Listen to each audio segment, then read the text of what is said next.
Hi, I'm John with Ohio Bird Nerds, and we're going to talk about hummingbirds today. Specifically, how to make food for them so that you can attract them to your own yard. It's the super easiest thing you've ever done. And here it goes. What you will need is some water, 1 cup, some sugar, 1/4 cup. Very easy. I'm so glad this is a practice run. Oh boy. So anyway, next I'm going to demonstrate how to pour this in and then the sugar, and I'll do that for real next time because I feel like it's already at a point. So you can boil the water first, or boil the water with the sugar together just until it gets to a boil. Turn the thing off, let it heat, let it cool, and come back to it when it's done.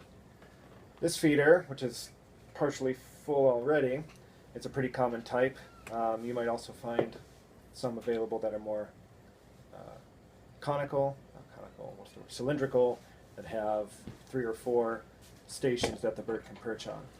The benefit to this is that larger insects really can't get into it. With the cylindrical ones, you might get some visitors, and the wasp bee and hornet families, because they are also attracted to sugar water. So be careful, mindful, whatever you have to. I already knocked the light over, so this is, I guess I am nervous. This is a disaster.